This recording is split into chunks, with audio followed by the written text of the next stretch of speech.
Hey, John here again. So, down here screwing around with his bicycle. It's December, right? And you probably think, well, it's time to put up your bicycles.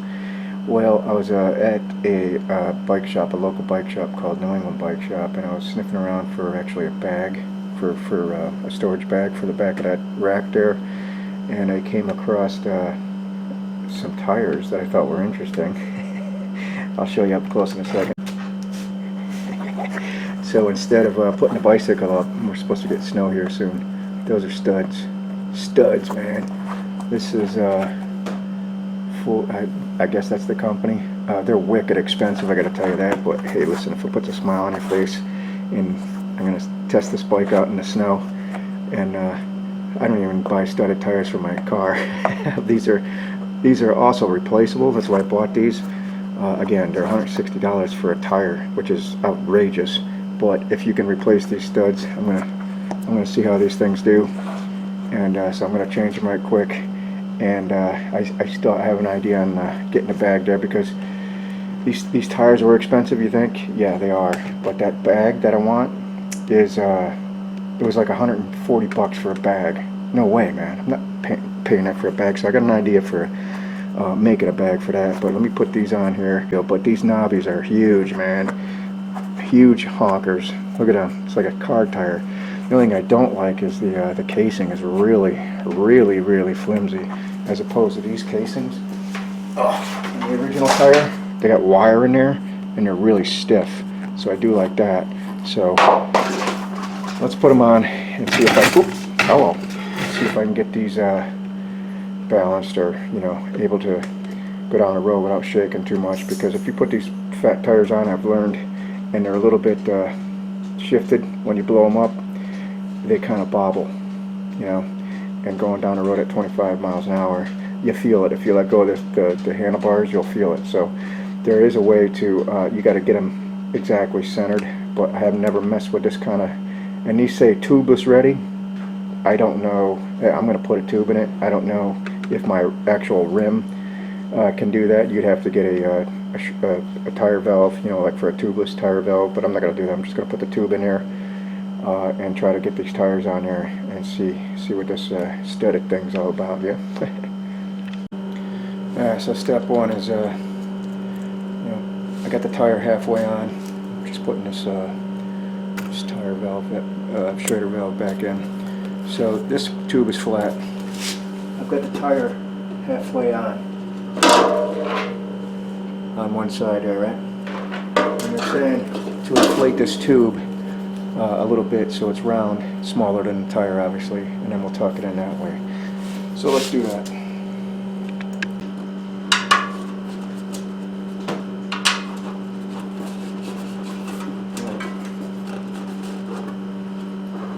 Put this on just so it don't slip back in.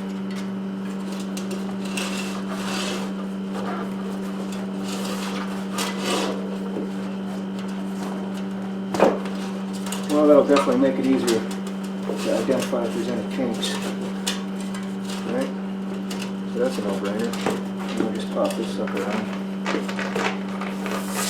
Basically the same thing I just did, but with it a little bit inflated, it definitely takes out any problems of the tube being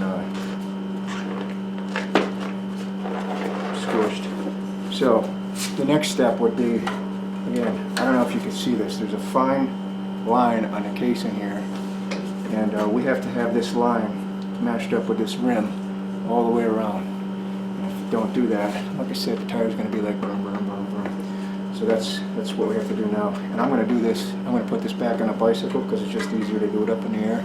So let me do that. Oh, one other thing before I forget, these all these tires are directional. See how the hub has a big arrow on there? Forward. This is the back rim, but your tires also have a forward and reverse. I don't know where the hell it is. This one is, there it is right here, it's forward. You probably can't see that, but forward and reverse. You basically want the knobbies with the low side of the knobbies here. as it's rotating, hitting first. You don't want the high side of the knob hitting first. Plus the V pattern, it's kind of self-explanatory, but don't put your tire on backwards. That's all I'm saying. Alright, so the tricky part is getting this this tire perfectly centered in between. You know, because if I rotate this right now, you probably see it. It's got like a high spot, and obviously don't want that. Uh-oh. Get my tube. Oh no. Don't forget to put a cap on your tube before you blow it up, because it'll get sucked back in. But you see how it's going up and down, way up and down. You don't want that. So the trick is I'm going to put a little air in here, but to get this sucker centered, and it is pretty tricky. But I just keep massaging it, and eventually you'll get it. But I'll have to show you when I'm doing it live. But hold on a second. All right. So now we're gonna start putting air in it a little bit at a time. But you can see this, how this bead is not even close, right? It's way up here. And then it starts sinking down here, and it's way in here. See, it's below the lettering. So when we're putting air in, this is what we have to do. We have to keep, you know, pinching and working this thing so that bead is uniform the whole way around. And if you don't get it and there's too much air in it and it won't move, then you gotta let the air out, try it again, and just keep working it. It is kind of a pain in the butt, but because the way these were folded up, it's gonna probably be more of a pain in the butt, as opposed to them juggernauts with a really stiff wire bead in here.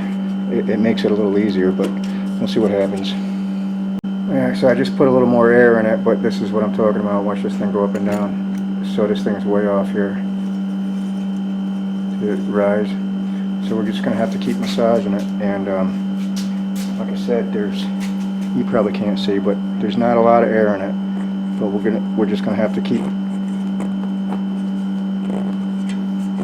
you know, if it's low in one spot, just keep working this thing and then applying air. So I can see this is see, there's the line right there. That's the line. Like I said, you can't see it, but so it looks pretty good right there. A little low there.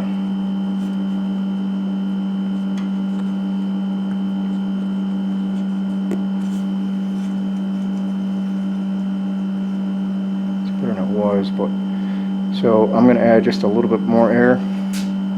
Yeah, it's definitely a pain in the butt.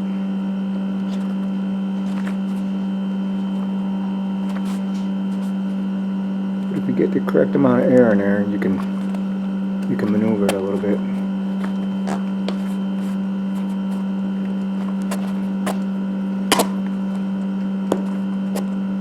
It's close there, but actually a little high. A little high. Alright, so I just pumped it up to 30 pounds. It's the best I can get it. So I don't know if you can see that little tiny line, but it's uniform the whole way around. Alright, so the back tire is damn near perfect. It's balanced pretty good, no bobble whatsoever. So I got them both at 30 pounds, maxed out. Now we just gotta wait for some snow or ice. But let me get to that bag. I want to make a bag out of here, out of I'll show you. I found a bag my wife had for the dog, which did never use. So instead of paying for a $120 bag to put on here, like saddlebag deals, bike's upside down. But I'll show you what I'm gonna do. In the laundry room, and I found this bag. So I asked my wife, "What the heck is this bag for?" That kind of looks like a T-shirt. She goes, "Well, that's a dog face," but she goes, "This is a training device for a dog that you strap it on him somehow, and then you put weights in there, like I don't know, water bottles or whatever she was saying." But as I'm looking at this thing, see, it opens up. It's got all kinds of straps and stuff. I'm thinking, I need a saddlebag for my bicycle.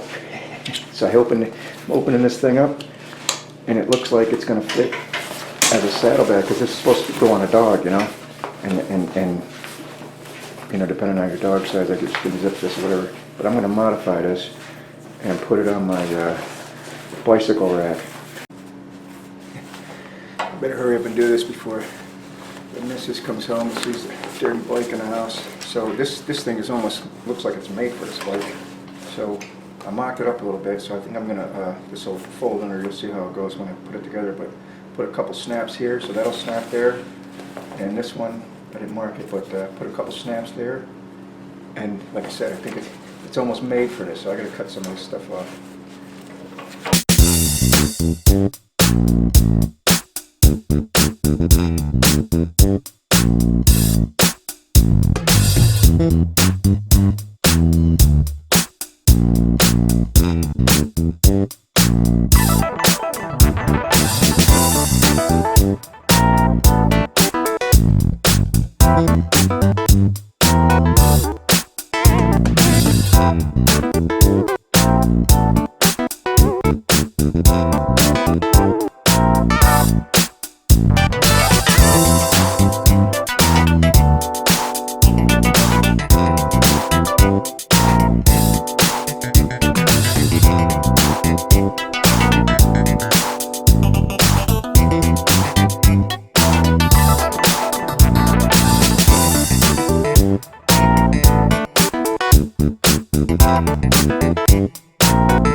So that's what I come up with.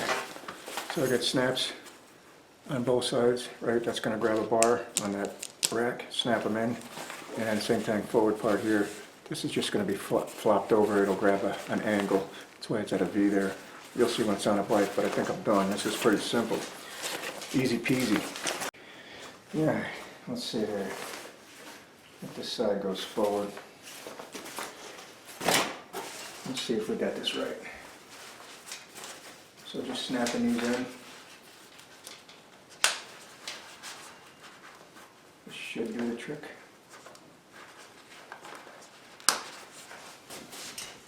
Yeah, see if we can get a light in there. So that's the back snaps around part of the bicycle rack. And then the front snaps are going to be hard to see, but maybe you can see it there. Got it around that angle there. So, all in all, it's holding up. Got to take it for a test ride, but it is a little loosey-goosey here. It's secured, but so I might end up just making this, sewing it right down the center here, tucking this in and measuring it. And that way, sew it that way. It's a little tighter because it's a little loosey-goosey here. But once you put stuff in it, I'm sure it'll be fine. But these bags at a bike store, it'll run you $100 plus. We were looking at them not too long ago, and we were like, who paid $140 for saddlebags for a bicycle? Not me. So I just make my own. But yeah, let me try to put a stitch in this just to tighten that up, because I'm not happy with it's loosey-goosey there. Yeah, I think on second thought, instead of cinching this together, see, it's just a little bit loose, but I think it'll be fine. But this bike does go 20 miles an hour, so if air gets under there, maybe it'll be. So what I'm going to do is these things I cut off, I think I'm just going to pop rivet, one here, one on each side, and then just, I don't know if I'll probably just sew this on there or do something where I can just click it in. Because I definitely want this quick release, unsnap it, and take this bag off anytime I, in case there's wet road or something, but I think that's what I'll do. Maybe I'll just do that, because otherwise these are going in the trash. Let me do that. So I'm thinking something like this, right? Just sew this clip on and create a little loop here for another tie down, in case bungee cord or something. That's why I left this one here too. This is part of the original bag, but just create a little loop in case, you strap something on there. So I'll just do one right here. Just the two forward ones. I don't feel the need to do it in the back. Yeah, so that worked out pretty good. Those clips are, everything's pretty stationary now. It doesn't move around, but now you can, them little loops I provided, we can do some tie down stuff, right? I don't know, something like this. Just to have a strap for, in case you need to tie something down, right? Let's go this way. Yeah, there we have it. Pick something up, strap it down. So this thing's, it's on there. It ain't going nowhere. Of course, you put some tools in there and whatever you need to. I got my beverage of choice here. You can fill this up with tools or whatever you need. That's gonna be awesome. So there you have it.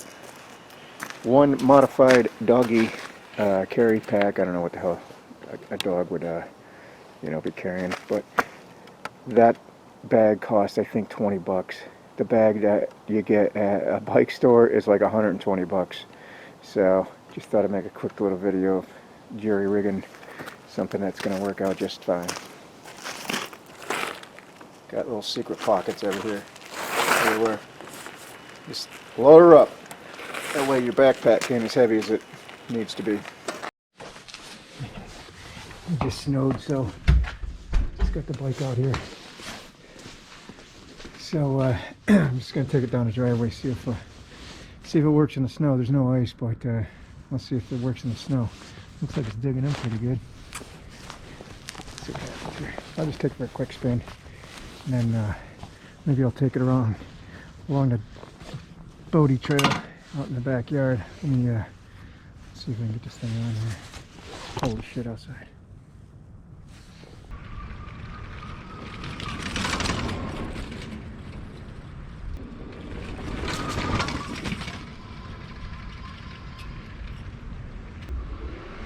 Neighbor got his sled out. I don't think it's that good yet. Although there's quite a bit of snow. I should get my sled out. So it gets caught in some deep snow ruts. You got to hang on a little bit, but it's doing pretty good. I want to put this on the front part there. See what happens. Let's see if I can not crash here.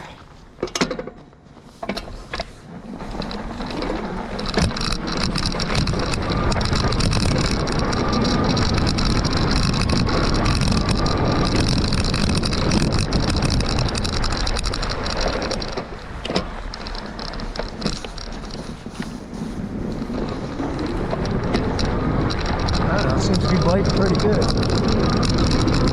a little too early for this deep stuff. Whoa! I hit some ice there. I think there was any ice back here. There it is. Probably gonna get down.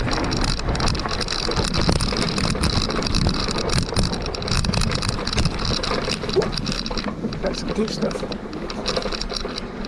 Tractor ran out of gas.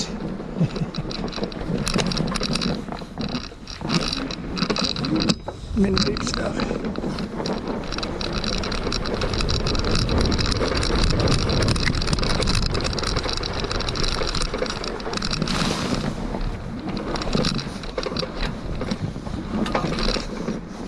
There's something rattling back here.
I don't know.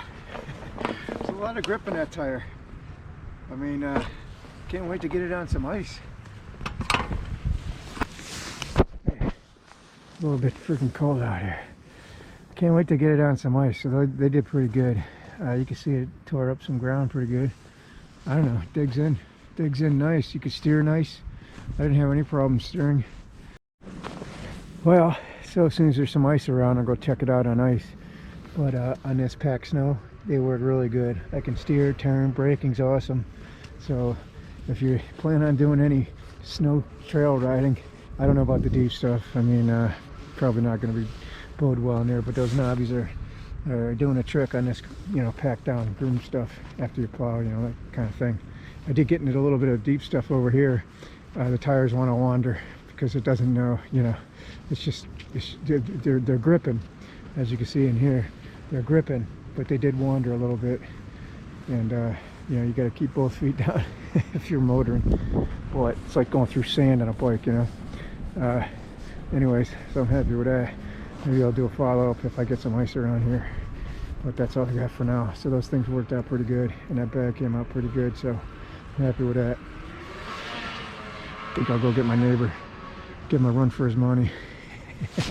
All right, thanks for watching. Later.